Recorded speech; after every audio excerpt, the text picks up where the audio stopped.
Xena, warrior princess, chariots of war.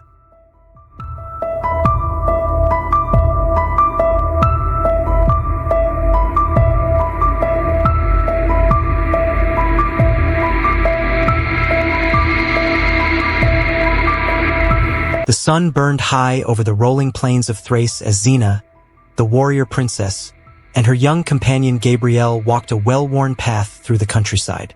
Their journey had been long and relentless, and for once, Xena allowed herself a moment of peace. But peace was never a lasting thing in her world. As they approached a small village nestled in a valley, the smell of burning wood and the distant cries of villagers reached their ears. Xena's sharp blue eyes narrowed. She gestured for Gabrielle to stay behind and leaped onto Argo, her golden horse, before galloping toward the chaos. At the village's entrance, smoke rose in thick, dark plumes. Houses were ablaze, and armored men on chariots thundered through the streets, cutting down anyone in their way. They bore the markings of sickness, a ruthless warlord who had carved a bloody path across Greece. His son, Spherus, led the charge with a cold, disciplined efficiency, his hands steady on the reins of his chariot. Xena, her instincts honed from years of battle, launched herself into action. She drew her sword in a flash of steel and deflected a spear meant for a fleeing child. With a fierce battle cry, she leaped onto a marauder's chariot, kicked the driver off, and seized control. The warriors turned their attention to her now, realizing too late who they were facing. Gabrielle, hiding behind a barrel, watched in awe. Xena was like a force of nature, spinning, slashing, outmaneuvering the enemy with effortless grace. But even she couldn't fight an entire army alone.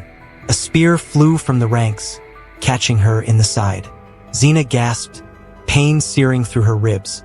Losing balance, she tumbled off the chariot and hit the ground hard. "Xena!" Gabrielle cried, but before she could reach her friend, villagers rushed forward, dragging the injured warrior into safety. A new ally. Xena awoke in a soft bed, her side bandaged. A man with graying hair and kind eyes sat beside her. "You're lucky we found you," he said. "I'm Darius, the village healer." Xena tried to sit up, wincing. "The attack. They're gone for now," Darius assured her. "We fought back. Your actions inspired us." Xena looked around. The home was modest, filled with handmade furniture and the scent of fresh herbs. Outside, children laughed, oblivious to the war surrounding them. Darius had 4 children of his own. They regarded Xena with a mixture of awe and fear. She was a warrior, something Darius, a man of peace, had always warned them against becoming. And yet, he couldn't deny the gratitude he felt. As days passed, Xena healed under his care. For the first time in years, she experienced something like peace. She helped Darius in the fields, played with the children, and even smiled, a rare sight. Gabrielle, watching from the sidelines, found it heartwarming. But Xena's past was never far behind. A choice of paths. Spherus, the warlord's son, rode into the village under a flag of truce. He sought out Xena. "I know who you are," he said. "I've heard the stories. You were once like us."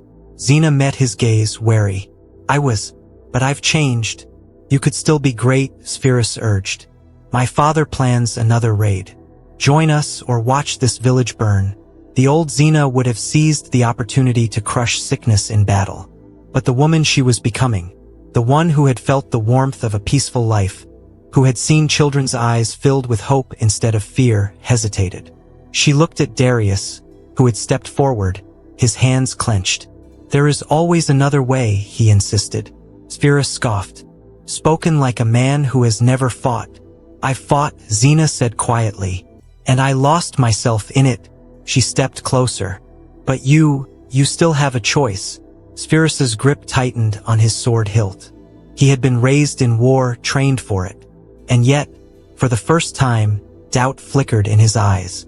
Before he could answer, the thunder of chariots echoed through the valley. Sickness was not waiting. The attack had begun. The battle for the village. Xena mounted Argo, ignoring the pain in her side. "Get the villagers to safety," she told Gabrielle and Darius. Then she rode to meet the enemy. The battlefield was chaos. Chariots tearing through the fields, archers raining death from above. Xena fought with the ferocity of a lioness, knocking riders from their chariots, cutting through their ranks with precision. Then she saw him, Sickness himself, a towering brute of a man, charging toward her in a massive war chariot. Their eyes locked. Xena's muscles coiled. She ran toward him, vaulting onto the back of a passing chariot. She leaped again, landing directly in Sickness's own, knocking him back. They grappled as the chariot swerved wildly. "You can't stop this, Xena," Sickness growled. "This is war." "No," she countered, flipping him onto his back. "This is slaughter." With a final strike, she sent him crashing from the chariot. The battle turned. Without their leader, the marauders faltered. And then, something unexpected happened. Spherus rode into the fray, but not against Xena. He turned his sword on his father's men. "Enough," he roared. "This fight is over."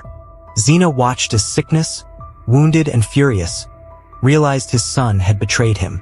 The warlord snarled but knew he had lost. He and his men retreated. The village was saved. A warrior's road. As the sun set, the villagers rejoiced. Darius approached Xena, gratitude in his eyes. "You could stay," he offered. "You don't have to fight anymore." Xena's heart ached.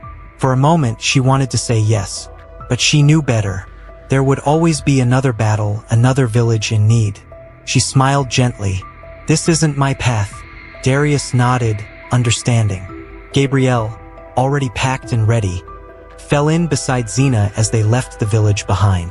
"You did a good thing today," Gabrielle said. Xena exhaled. For now, they walked on, the road stretching endlessly before them. Two souls bound by fate, always moving forward.